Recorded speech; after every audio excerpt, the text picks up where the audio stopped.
What is going on, everybody? Happy Monday. I'm here with my man, Eric Sheets-Haber, coming off of what was, for me, a pretty uneventful weekend and not a very good golf weekend. I guess it was eventful in that I lost. Also got a thing going on with DraftKings that I'm trying to figure out because I couldn't edit lineups on Friday night. I was also in the middle of having a chance at the big one. It was frustrating. Anyway, not a great week for me, to be honest with you, over DFS. But Sheets has done well. And Sheets, why don't you talk a little about golf, and then we'll jump into baseball today. Yeah, I really enjoyed this the weekend from a DFS perspective for a couple of reasons. Number one is I got a chance to play MMA where I could actually like see some of the fights, because normally they're Saturday night. I usually go out Saturday nights. I just never really get a chance to see or to sweat or whatever until maybe the last one. But it was actually during the day, so I was able to catch a little of it, which was cool. I didn't win, but it was a good sweat though. And I made a pretty useful video for everybody too. I thought. The other thing is that I had a NASCAR. I did a little work on NASCAR, and it's so funny. Bobby sometimes like, "Oh, how can you do that?" Well, I'll tell you this. I spend like a full 2 hours or 2.5 hours on NASCAR research, where sometimes the NBA I'll spend like 15 minutes. So better question is, why would I do NBA, right?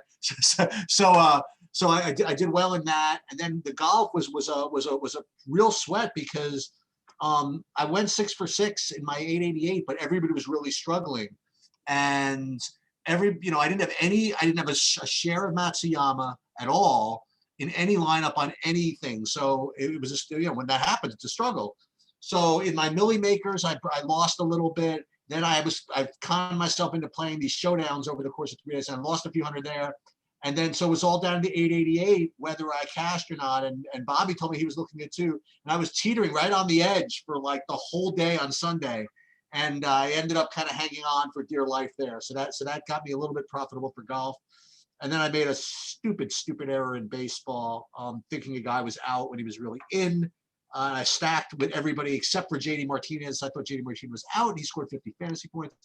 But aside from that, I'm telling you, I'm really just disenamored with with playing the NBA. Just because it's just not a good lifestyle choice for me. It's not a good product right now. It's absolutely not. Well, the product itself in the NBA is shitty. I mean, with everybody sitting out, that's also absolutely the problem. Also, yeah. I mean, I think in a week to two, we should be better. But I do think that like once the playoff actual time comes, it's going to be fun to play DFS then, because I'll tell you, I'm really into baseball. So let's keep that going. All right, let's pull it up and let's go game by game here. Oh yeah, let's. And we'll talk about what we like. We can use DraftKings as a template still. Yeah, I didn't build any lineups anyway.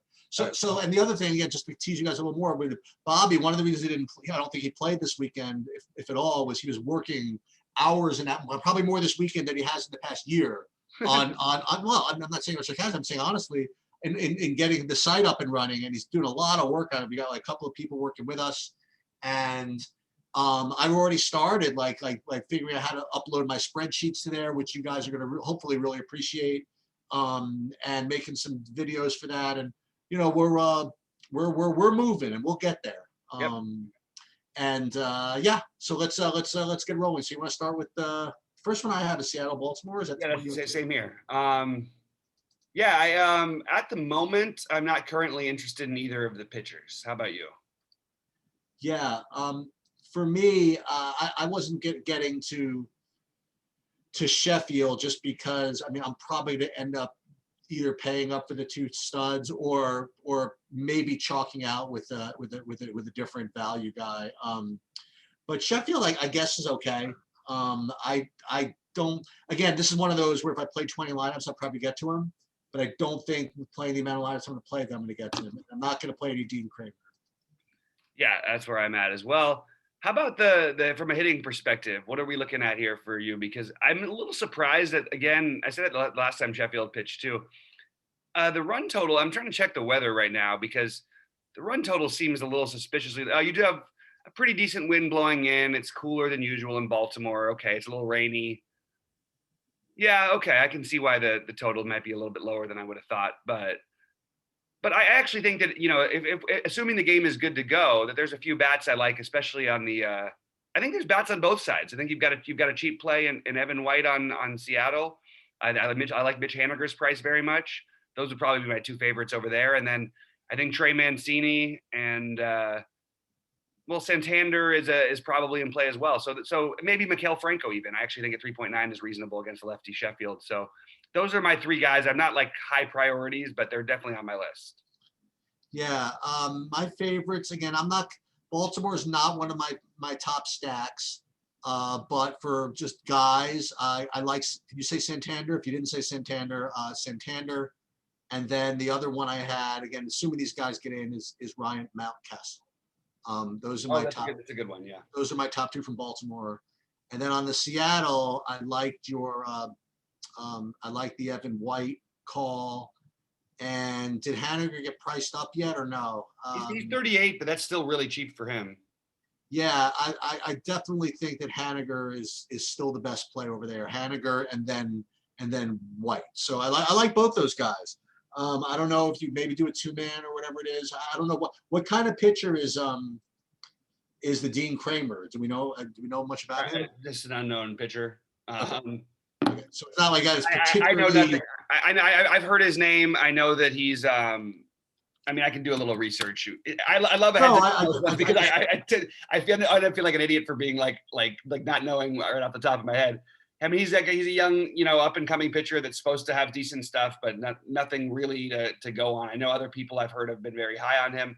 I don't really see where any of that is. I know that the Dodgers actually drafted him back in the day, but he's not actually he never was in our rotation. He never was in a rumor or a thought about the Dodgers that I ever heard about. So I don't think anything of him. That's why I was surprised at these run totals.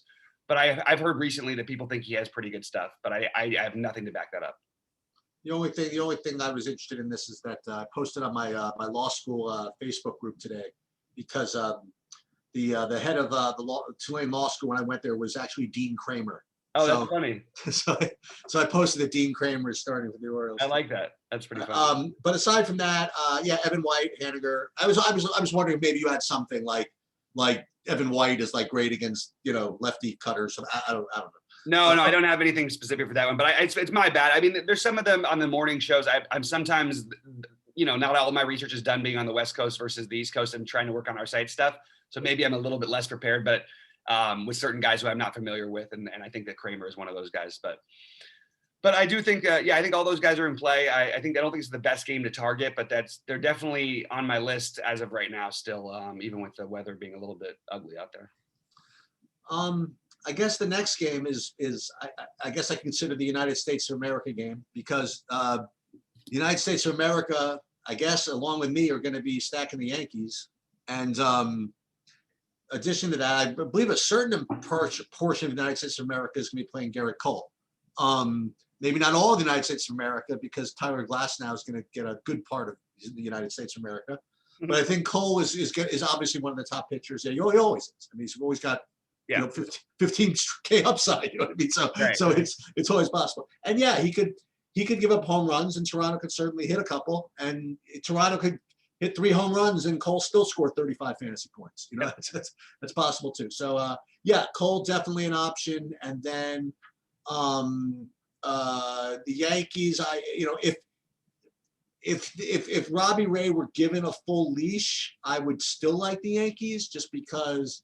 I mean, Robbie Ray. I mean, you know more about Robbie Ray than anybody. We've talked about this like a lot. But he's like a wizard against lefties.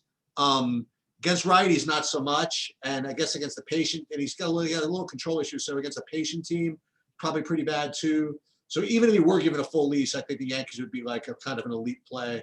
But the thing is, if you were giving a full leash, you would have to have a conversation whether you could play him because he always has that freaking upside. Even if I know it's better against lefties, but if I knew he was going to get a full full run, maybe you take a shot at him. But for me, the Yankees are it's kind of tough to fade them. Yeah, I think that I would love to know how you're going to play them. I don't think they're going to be very popular today because I don't think at these prices that it will be easy. I think people will generally pay up for one or if not both of Cole and Glasnow. And it's tough to build this lineup out. This is the first time there's a whole lineup all the way through that is not easy to play. Ray can get wild. He also can have elite stuff. It's a high strikeout team. Like you said, in a different situation, maybe you would even, or at least for me, I would consider Ray here as a pitcher. but I like the Yankee stack. I do think it's tricky. I think playing LeMahieu at 3,500 doesn't make a lot of sense in general. It's a lot. It's a lot of money that you have to spend, and there's not the same savings that we've had so In far. fairness, I mean, I haven't built yet. So like if you do this, like, which certainly going to make a lot of sense, like last cup Peralta, you don't think you'll be able? Yeah, it's going to be tough to get a lot of Yankees into that, right? I mean, the cheapest, we have Jay Bruce and the lefty who'll probably be at the bottom of the order, and then you've got, even guys like Clinton Frazier batting ninth would be 4K, or Shella batting eighth would be 42. Aaron No Power Hicks is 42. Those are the cheap guys, and then you've got Judge, Stanton, LeMahieu, Sanchez all over 4,900. It's just something to think about. I mean, Robbie Ray also does give up home runs and he does walk guys, so there's merit to stacking them. It's just going to be hard to afford them. Okay, that's fair enough. I think Garrett Cole is right there, if not the better pit play than Glasnow. I know how good Glasnow has been. I know how good the matchup is. I can't just assume like that. It's such a good matchup for Robbie Ray, but I can't just. I don't know. I love Garrett Cole, especially if he's going to be lower owned. So I hope he is. I guess the guy, if we were going to play, I mean, would probably like somebody like Hicks. I guess like Hicks is the easy one to get in. Like you can get. Yeah, I wouldn't. I'm off of him. Really? Okay. I'm not sure if he's even a major league quality player. Wow, that's interesting. Okay. I mean, he hit, like, what did he hit? 190 last year. Like he's over the last 160, 100 whatever games. He's like a 200 hitter with no power. So the guys you're looking at for me are Gary Sanchez, Stanton, Judge, and those would be the main ones. If I was stacking, I would try and include Urshela and Gleyber Torres because they're both good actual hitters. I understand if Hicks, and in general, I used to like Hicks against lefties too, but I need to see more from him. I don't know if he's got his job for much longer. So to give you an example, and we're not going to fill out a whole lineup here, but like if you wanted to play like all these guys, you're going to have to do like, where's Alcantara? Like you can even do that? Can't even do that. I mean, if you really want to full stack the Yankees, you're going to. It's hard to use Cole. It's hard to use Cole or Glasnow. No, even that. I mean, you can't use Alcantara. Like you'd have to like. Yeah. You'd have to like do something like this, like I mean, Alzolay. Not that Alzolay is like any great shakes, but you know what I mean. But I don't mind Alzolay. What's that? I don't mind Alzolay. Well, he's fine. But I'm saying you're not going to be able to play either of those guys right. if you really commit to a full Yankee stack. Yeah, and it's not like even the other value we can get today, other than like Evan White, most of the guys are not the same upside guys that we had at minimum cost the first week that just was mispricing. So they've done give DraftKings a little credit because it's supposed to be hard on us, right? It's not supposed to be just play whoever you want and play the best plays. No, try and figure it out. And now they're making us do it a little bit, which I like, actually. Yep. All right. You ready to jump over to the Mets? Yeah. Yeah, it's crisp here in New York. I'll tell you, it's crisp. It's supposed to rain a little bit. I'll trust. I don't know who I trust more, Roth or me sticking my head outside, but you got to keep an eye. You got to keep an eye on it. It doesn't look to be that bad, so the game might. I don't think there's as much postponement risk, but it is definitely a little crisp out there, which is kind of a shame because I played this thing last week. They were on opening day. I think this was the same matchup where everybody was sweating. Remember we had against Peterson where we had all those Philly guys. Yeah. So I'm kind of inclined to want to do that again. I'm just telling them they're not rating honestly as one of my top stacks as far as the numbers go. Maybe I'm just being a little bit recency biased that I just kind of enjoyed it last time. So maybe I would go back and try it again. So if in fact the weather holds and and you want to do it, I would go right back to the same righties you played before. What was it? Baum, McCutchen, Hoskins, pay up for Real Muto. I think I did remember I played Didi as a lefty. I think in that as well. Yep. He didn't quite perform, but that worked out nicely for me before. I mean. The stadium downgrade, the cold weather, and the wind blowing in is definitely going to keep the ownership lower. Yeah. No, but that's going to keep the ownership lower too. I mean, I guess. So I like both sides of the hitting in this game a little bit. But I'm worried about this weather actually. I mean, I'm just looking at the forecast. Doesn't look great. And it also looks very, like you said, very cool. And the wind blowing in New York versus in Philly, where it's a great hitter's park. You have a great pitcher's park with the wind blowing in at 49 degrees. Not ideal. It is humid. Maybe the ball carries a little bit. I don't know how it does once it gets to under 50, but yeah, it's a little bit of, I have it in my stack or fade mode right now because I'm a little bit concerned about the weather, and I don't like playing, as you know, 1-off or 2-offs in games that, as of right now, I think it's looking around what I've got it as, 28% to potentially for potential postponement, but that's a very weak thing that somebody sent me a link to. So I have no idea how accurate that is. I'll ask Mrs. Sheets. She's the weatherman. All right. Okay. Well, as long as Mrs. Sheets gives the approval, then we can play it. But I do think it's interesting. I think the guys you'd be looking at, remember Chase Anderson, slightly reverse split C. Oh, is that right? Okay. Well, that's what I Pete Alonso would be a good guy. But all the lefties are good too. I mean, they're still fine. And then on the Philly side, I think your priorities are Hoskins, McCutchen, Real Muto. But if you're stacking, I would definitely try to include Didi or Bryce Harper or both. Okay. And Gene Segura he's really cheap. And I just don't believe he's done with baseball yet. He's a good enough hitter. So just don't forget about him if you're making multiple Philly stacks. And then you have the value if you really need it. You can play Roman Quinn down at the bottom, who may not do much, but he will steal you some bases. You know what I mean? He'll try to steal bases at least. So Philly has a nice team to stack in general. I mentioned this I mentioned this the first time this guy pitched. This guy is sneaky, this Dane Dunning. We were on this game. I'm sorry, I jumped ahead. My fault. Yeah, no, I didn't jump ahead. I got you. No, this is the next game. Yeah. Yeah, no, anything else in the Philly game? No, I'm good. Sorry, man. So I said this before his last game, but people wanted to jump on him, even though he's just the opener. This guy sneaky, Dane Dunning. I remember last year he wasn't bad, and people thought he was going to pitch like an inning. Dude, he got freaking almost full starters run. I mean, he got pitched 70 freaking pitches. I'm not going to play him, but I got to grab. I don't know, man. I don't know. 1 second, Sheets. Hold on.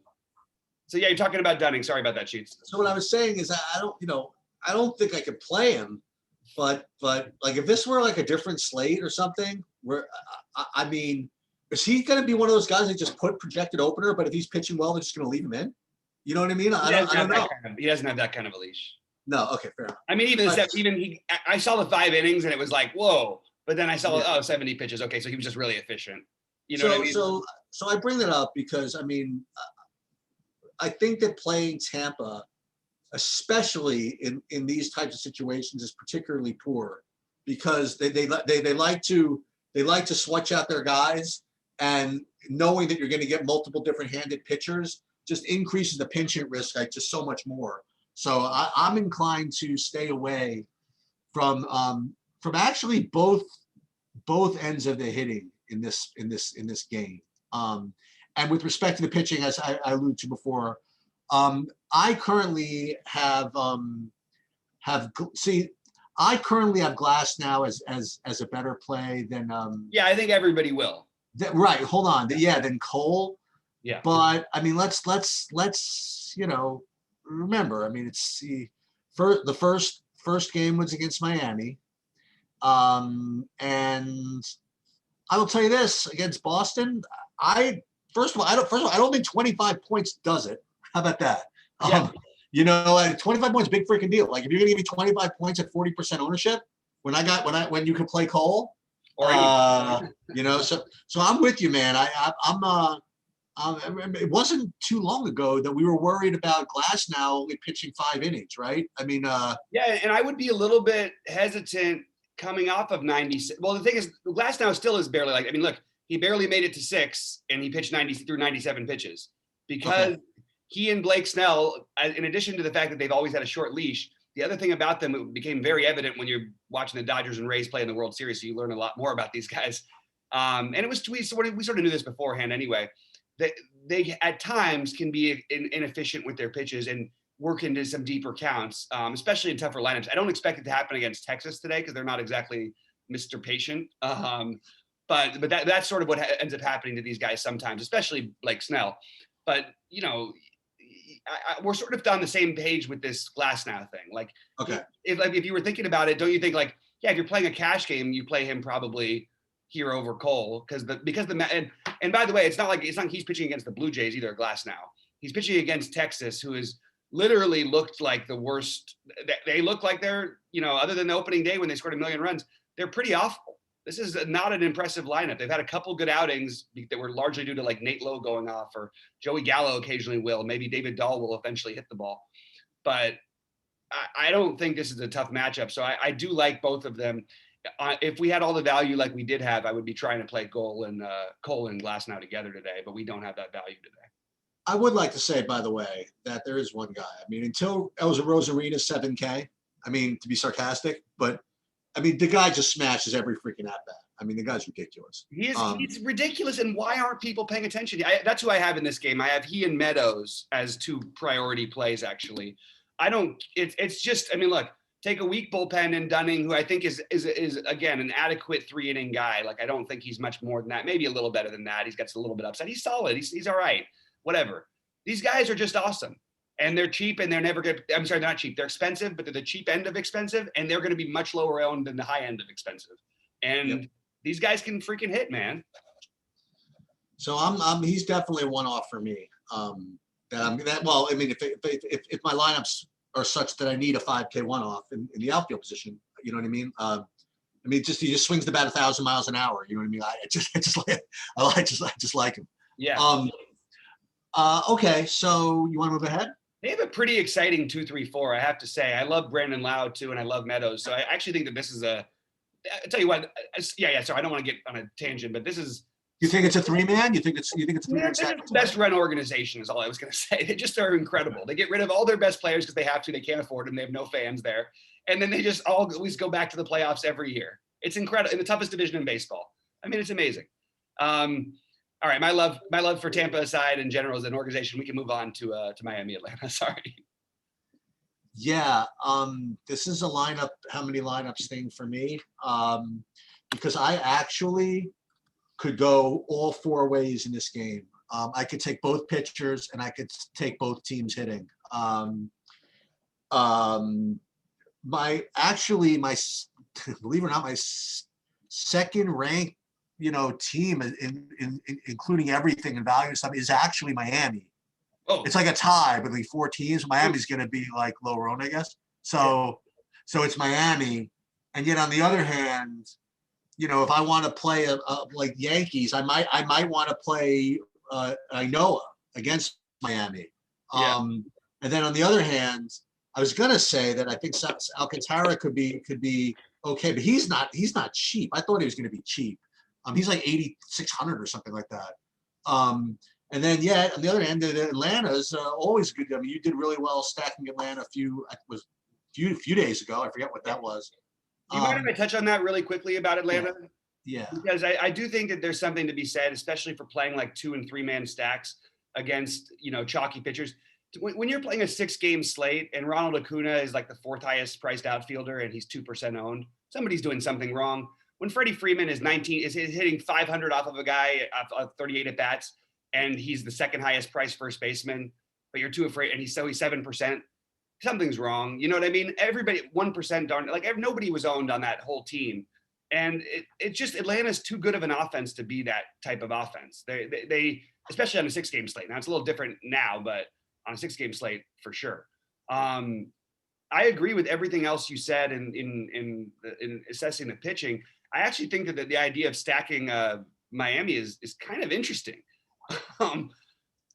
But I hadn't really gotten to that yet. I was more on the Atlanta side. I think Alcantara is a really good real life pitcher. I actually think he's going to prove to be. This is a nightmare matchup for him.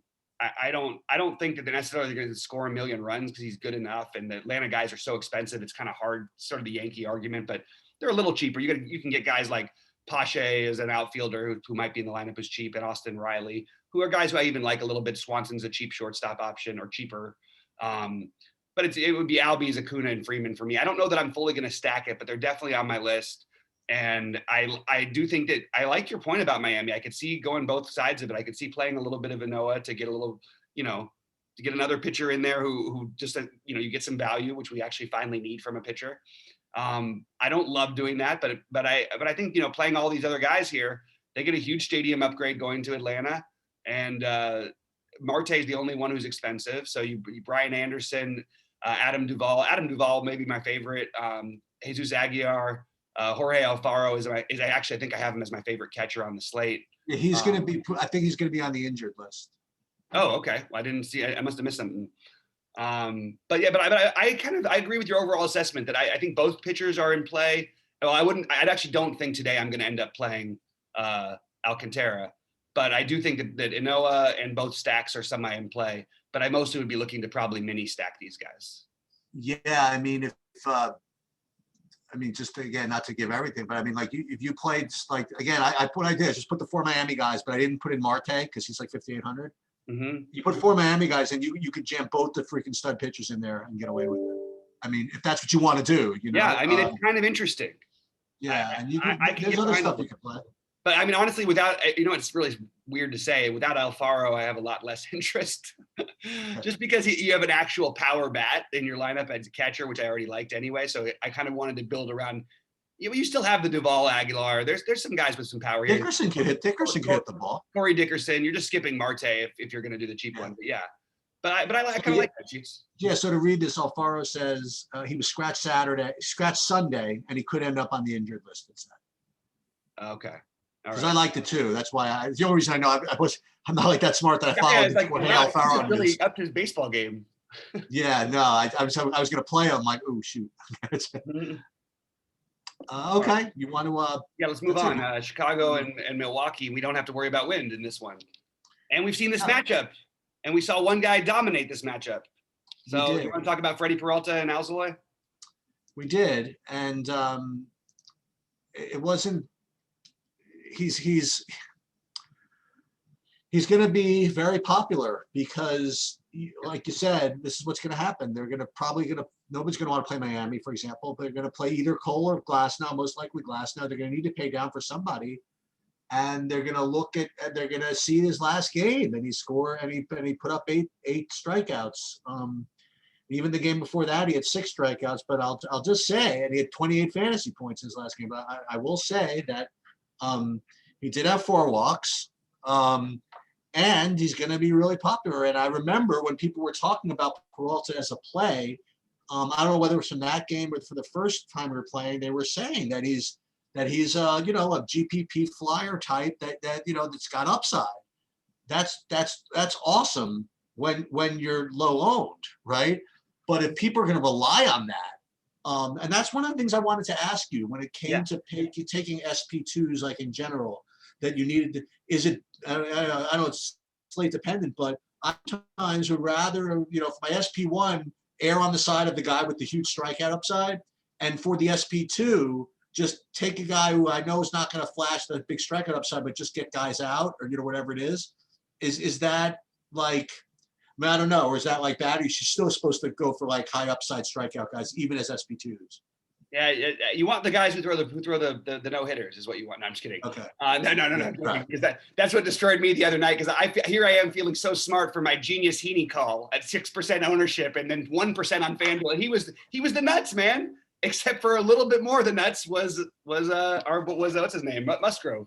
And by the way, Morton, the other one was great too. The other guy we were playing, Morton, yeah.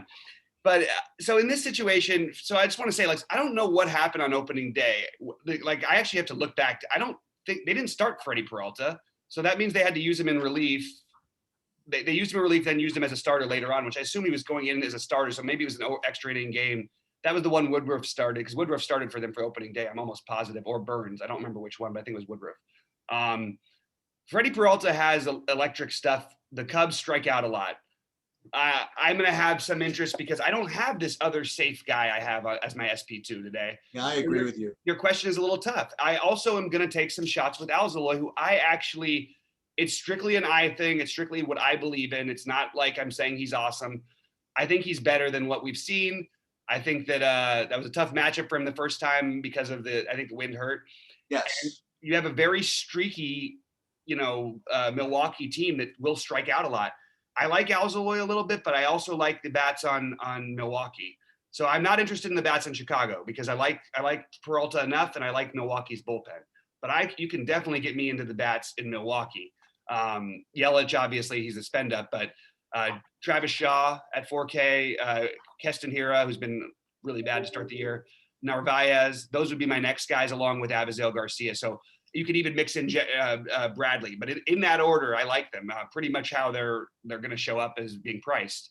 But this is a good little mini stack to me, the Brewers, and an offense that I believe a little bit more in than most people do, even though they've got, again, huge strikeout upside and some really weak spots. But I like especially the Shaw, Hiura, Yelich, Narvaez, Garcia combo. Some of those three, 4, 5 of those guys. And then maybe you throw Jackie Bradley instead of one of those guys if you need some savings. But that's how I like it. What do you think of Jace Peterson at 2,300 as part of stacks? Jace Peterson. Oh, I didn't even realize. I thought he was 32. Yeah, Jace Peterson. But absolutely. But he's a guy that you wouldn't play by himself, right? I mean, he's cheap enough when we're looking for value that I might consider him today, but it's not ideal. But it's okay. I mean, look, we don't have if it was the first week, it would have been like a terrible play because there was like 19 guys under 2,500 with power. Jace Peterson is not that guy exactly, but if you're really, really desperate, you can do it. Washington, St. Louis, if you wouldn't mind jumping ahead. Let's do it. I didn't get to either of these teams, either side, either the pitching or the hitting. What do you got? That's kind of interesting. I'm first of all very surprised at the total of this game, and I've got to check the weather. I know I've said this a lot early in the year, and usually there's a reason for it. I don't know what this reason is. The weather looks fine. You've got some wind blowing out to right. It's 63 degrees, which isn't too cold. 43% humidity. I am surprised that with these teams that this is not more of the obvious parts of what we should be stacking. I thought this was going to be chalk when I started to look at lineups last night. I'm not interested in either pitcher, although I will say that John Gant is probably a better than a 5,700 pitcher and definitely has strikeout upside. I like this Washington lineup a lot, so I'm not going to go after it. Well, Juan Soto is the best hitter in baseball, and that's not a mistake. I'm not going to try and change my opinion, change my thing. I think he's legitimately the best hitter in baseball. And I think that he's too cheap based on that. I mean, he's got the split in his order, which he's going to have most nights because he's a lefty. But I like Soto a ton here. And I don't love the rest of their entire lineups. But if you can pay up, it'd be Turner would be my second favorite guy. I love Victor Robles. He's one of the guys I'll prioritize anyway because he's cheap with stolen base and power upside, batting leadoff, and still getting priced like he was batting ninth last year. Andrew Stevenson is a cheap way to get access to the stack as well. And then you can always use Avila as your catcher, who may not be 3 years ago when he was one of the best hitting catchers in baseball. And then you've got a cheap Zimmerman if you want to mix in. It's a nice stack. It has a lot of ways it can go. I would put Washington as one of the stacks that I'm definitely keeping an eye on, even though I don't think Gant is that bad. I know it's kind of a weird combination, but I think you can also doesn't have a huge leash. On the St. Louis side, I have I want to pick on Fetty in general. These prices are making it very difficult to do that. So I'm having trouble with that, basically. Matt Carpenter should be a chalk play. I think he's one of the better plays on the slate. Matt Carpenter is still playing, huh? Look, I know he's removed from all the things. I still think, batting in the middle of the order at 3,200 against Eric Fetty, who shouldn't be anything we're afraid of. So a little maybe you could get a mini in here, but it is hard with Goldschmidt's pricing. Nobody's going to play these guys, but if they were like 1,000 cheaper, this might be the chalk stack of the slate. I know it sounds like a lot. I mean, it is a lot, but it's baseball. Because people love to pick on Fetty for good reason. So I have interest in both sides, but I would have to say, even though run total is higher, but run total is lower on this side, I do like the Washington bats better, maybe just because they're just better players. I mean, Fetty, the last time he went out there, sure, it was against Atlanta, but he didn't even make it through the second inning. It's just hard to pay these prices for these Cardinals who have honestly been pretty dreadful. Yeah, the one guy I'll throw into the Cardinal mix, I think he only plays against righties, so his chance is a really, really cheap Justin Williams at 2,200. Yeah. Just throw him in the mix. Okay. Yeah. Hopefully that was, I know I went on a little rant there. Hopefully it was helpful because it was, I needed to figure that one out myself. Another game, speaking of games that I don't know what's going on with these run totals. I guess we're just counting on the games being lower scoring, and I'm just going to have to get used to it because they all feel too low to me. Like, it's bizarre. Well, here's your other pitching option sheets. What do you think about Rodon today? I don't think we're going to play Tristan McKenzie, right?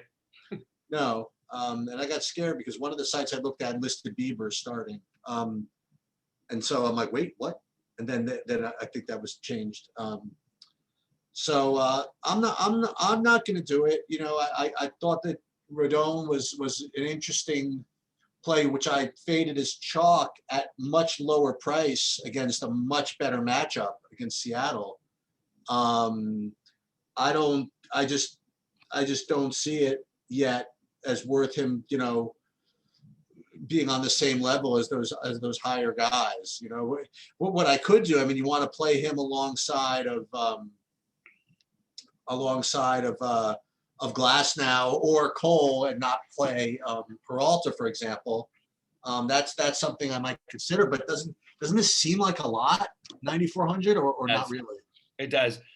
He's always been the type of pitcher with the upside to get you there even at high prices, but he's never been a high priced guy. He tends to be pretty streaky. He had pretty much the nut matchup in his first time out. So I sort of am thinking with you. I'm trying to go through his, because he should have some history, not a huge amount, but a little bit of history with these guys. It's interesting. They've you know, he's got a good strikeout rate in this short, you know, 60 some odd plate appearances, you know, most of them being Jose Ramirez, who actually doesn't even strike out much. But boy, Eddie Rosario, 0 for 12 off of him with 7 strikeouts. That's not very good. Look, I'm not going to end up using him, I don't think, too much, but I do think that he, you know, multi-entry or maybe FanDuel where he's 8,300, you get a little more savings. You can consider him. I've always thought Rodon had the stuff to be a better pitcher than he's shown. I also don't, even though he can be streaky, I don't particularly want to pick on him. Whether it be Reyes or Ramirez would be my picks, but I don't really want to go for a whole stack. Maybe you can play Luplow as a value. Luplow always hits home runs now, right? Is that his thing? Well, against lefties, right?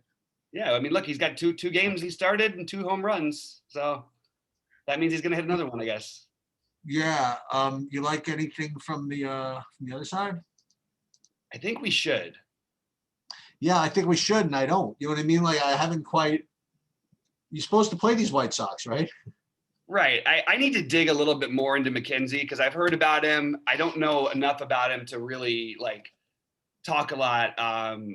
I've got a cousin that thinks he's going to be awesome, and I've got another cousin. And these guys scout. So we got the BobbyFi cousin narrative. By the way, no, this is a real thing though. I'll tell you what. I'll take these guys over a lot of the scouts that are out there. They spend a lot of hours looking at video and footage and knowing who the next guys are. It's like that they take pride in, and they tend to be pretty accurate on most of their stuff. He was a high level guy. He hasn't really had a chance yet in the majors. He was drafted a while ago. I heard his stuff looks better than ever. He still doesn't throw crazy hard, so I'm not like, I don't know that he's going to be like some superstar or anything, but I'm very fine taking a questionable young pitcher. And, it's winds blowing out in Chicago. I love this White Sox stack, but just like the Yankees, outside of what do we got, Eaton and Andrew Vaughn, those are our value savers. So then we just squeeze in 2 or 3 guys in between there. The problem is these prices make it really, really tough. Seeing guys like Luis Robert at 5,300, Sterling Marte at 5,800, and it really makes you want to play Juan Soto. Doesn't it? You know what I mean? Like, that's what I'm learning from looking at these salaries. Is that Juan Soto is a freaking steal compared to some of these other guys. No, Jose Abreu. And may as well say Acuna as well. Yeah. There's your 1-2 MVP for the next 10 years. I guess so, right? And so, man, I'm actually getting excited about some baseball. All right, so yeah, I do like the White Sox stack. I think that they make a lot of sense. The problem is it's going to be affording them, which we've talked about this a number of times. I think it's really hard to gauge their ownership, and Moncada would be right there as one of the best plays with the Vaughn, and your savings are Vaughn and who did I say before? About Vaughn and Eaton. And I'm not in love with the Eaton in general, but like you have to use the savers if you want to make the stack happen. And with those 2 guys, you can kind of, maybe you squeeze in a 4-man play Abreu and Moncada with those 2. So Detroit, Houston, can we go? Yeah. So Detroit, Houston, I have two things. First of all, I don't ever give this enough credit. If you guys ever I don't want to say get bored or whatever it is, if you guys don't know about Zach Greinke, like look up videos of Zach Greinke. Zach Greinke's got just the greatest collection of YouTube videos. Weirdest person alive. Weirdest person on the face of the earth. I mean, they got press conferences from when he was in high school where he's it's just bananas. This guy's really in his own world. He really is. As a Dodger fan, I can tell you that is absolutely confirmed. Yeah. I don't like any of the pitchers here. And with respect to the hitting, Houston is one of the top, one of my three kind of, one of my four kind of second stacks. I have one which we're going to get to, and then we have four. And then we have Miami, I mentioned before, the Yankees I mentioned, and another one we're going to get to. And I like Houston just fine up in there also. They'll probably get some ownership, but. And I like the Alvarez, Tucker, Brantley, Bregman, and I get the next one I had was Straw, but you could put Gurriel in there also. Yeah, I think this might be I don't know if it'll be the chalkiest. As of right now, I'm sort of looking at it like it will be. It should be. It's a great match. It's not just that Mize, who actually was pretty good last time out, but Detroit's bullpen is garbage. Houston at home. It feels stupid to say this because all my friends are going to hate me, but Houston hitting at home is a real thing if you look at the whole sample size. Now, I know they were cheating and all this stuff, but that's still numbers we have to look at. So I think the way you're prioritizing would be, look, for me, it's always going to be Bregman 1. Kyle Tucker's the most obvious play. He's your cash game guy, I think. And I don't buy that he's going to bat the bottom of the order. I'm not buying that. I think he'll be up higher in the order than that. But Kyle Tucker and Bregman would be my two favorites, followed by Jordan Alvarez, Altuve, then Correa, with Brantley right there. This is a good stack. I feel very comfortable with this one. I think we've made, on this slate, the pricing is fair enough. I just think that it's probably the best stack. It's a little tough to get in though. Also, if you want to play, but you've got the Miles Straw thing, which you mentioned. You can use him. You can use, Maldonado's actually a decent hitter for a catcher, but I don't love the idea of paying $3,700. But you can play Tucker. Correa for his talent is not expensive. That's what it is with all of them. You know what I mean? Like Bregman, we've seen Bregman at $6K. We've seen Alvarez at $5,800. We've seen Correa at $5,800. I've seen Brantley at $5,200. I've seen Altuve at $6,000. So they're actually, for who they are, pretty good, but they are still kind of hard to get in. It's true. It's not as hard as the Yankees, but they're still, I think they're a little bit more gettable with a stud and a mid-range second pitcher. Okay. And no interest in Detroit at all. And I think that Greinke on another slate at a cheaper price, take your pick, would be an awesome play, but it's just wrong slate, wrong price. All right. Angels, KC. I don't have either pitcher in my pool. Now with respect to hitting, I would have thought that I was going to get to the Angels, but I guess they're just overpriced. I just didn't get there. But I did get to a little bit of KC, kind of on the bottom end of with Phillies, as far as I'm concerned, Phillies and Mets. So I did a little KC, and the KC guys that I had were Soler, Benintendi, Santana, Perez, and Kyle Isabel. Yeah, he's the cheap one. Michael Taylor, maybe? Yeah, the guys I'd be more interested in would be, I love Hunter Dozier here. Okay. He's in. Santana, who's been awful. Yeah, KC is a really good, somewhat cheaper stack, except for Merrifield and Perez. It's always hard, though, because it's every time they do something, Merrifield always feels like he's a big part of it. But he is 5.9, and I'm not going to do that probably. I think they're going to end up being somewhat popular because people love to pick on Alex Cobb, who is it's a shame, was once on his, he was a really good pitcher and he was on his way to becoming great. And I think the injuries sort of derailed him, but I like the KC side of the hitting here. And I got to double check this. I have this weird memory of Mike Trout being absurdly great in Kansas City consistently. And I don't know if there's any merit to any of it, but I always think baseball narratives are kind of funny. So I'll double check that at some other point, but I don't think Brady Singer is the worst, and I certainly don't think the Angels stack would be any. I have no problem with it. Hard to to get to some of the guys. Well, really just Trout, I guess, and Fletcher's too expensive. But I like Jared Walsh. I like Ohtani, and I think Justin Upton is going to have a decent year. I always like to use him against low strikeout guys. Decent, meaning that he's going to hit a few home runs. Not that he's going to have this monster 300 average or anything. But mild interest in them. More interest in the KC side of it. That's where I'm at. Okay, you want to move on to Yep. Okay, so I'll just say a couple of things, and then you can just tell me what you think. So you have to explain to me the whole roof thing in Arizona again, about what's good, what's bad. Open is good. What's that? Open is good. For what? For hitting? Okay. So first of all, my initial run has Oakland as like clearly the best hitting of every team on the state on the slate. And that's because they're facing Bumgarner, among other things. But that's just the way it is. And so it's going to be Laureano, Canha, Piscotty, Chapman, and Murphy are my top. But then there's Andrews, and then if you want to play Olsen against the lefty, that's up to you. Just that's a lot of home run power, regardless of who he's playing.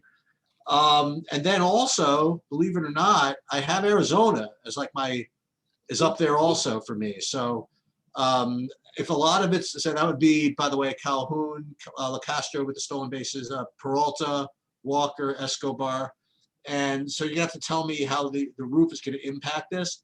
But I will say, I'm just going to say, and I'll tell you, so far I'm just going to say's have been pretty poor this year. Like I'm just going to say's like got me, I had 0 Musgrove because of I'm just going to say. I had like 0 Spieth because I'm just going to say. There's a lot of things my just going to say's have cost me this year. But I will just say that Bumgarner is. I'm not saying he's an ace anymore. He's definitely not as bad as people think he is. Okay, he still has tricks, and like in that first game against San Diego, where I was saying, listen, just don't go piling on San Diego. He still has tricks. He ended up giving up 6 runs anyway. Then he was in Colorado, got rocked anyway. I don't know what happened in this last game. If he got scratched or something like that. I don't know what that was. He has a 0 where he missed the start. I don't know what. Oh, he's supposed to. I don't know why he's listed here. But if Oakland were to become that chalky, for example, I wouldn't go completely bananas. He has been in the league for a long time, and he does have some tricks. So that's all I'm saying is that my numbers really like him. Like Oakland a lot. But not that Bumgarner is good, but he's definitely, I won't say better than people think, because that's like the wrong way to put it. He's definitely not. He definitely has some tricks. That's going to be my comment. So I like both hitting sides, but if Oakland becomes like everybody's play, I might taper it a little bit. Okay, so I'm going to disagree that. I'm going on 2 years of hearing this stuff. We've been doing these shows. I think in that time, he's got the highest ERA, the most power allowed, the most stolen bases allowed. But aside from that, he's really good, right? You know what he's got too, Sheets, which makes him even better to stack against? He's got a little bit of a leash because of his reputation. He actually does get his pitches, which most pitchers would not be allowed to go there. Having said that, you do get Oakland, who's been struggling in a National League park. So maybe you can use that for a reason for fading chalk. I'm good with playing Olsen, by the way, and lefty to use it to get a little bit different if this lineup gets too chalky. Here's the real play that as a head scratcher. Try and figure this one out for me. So Chris Bassett is pitching for Oakland at home in his 2 starts so far this year against the Dodgers and Astros. The Dodgers and Astros had lower run totals in an American League park, so it's the DH, than Arizona does tonight. I cannot, for the life of me, understand this. So we're saying now, now he sucks because he pitched against the Dodgers in Houston. By the way, had pitched 5 and 6 innings in those games. Which how many? And he only gave up against the Dodgers. Would he give up 4 and 3 against Houston? Those are different levels of beings than this Arizona offense.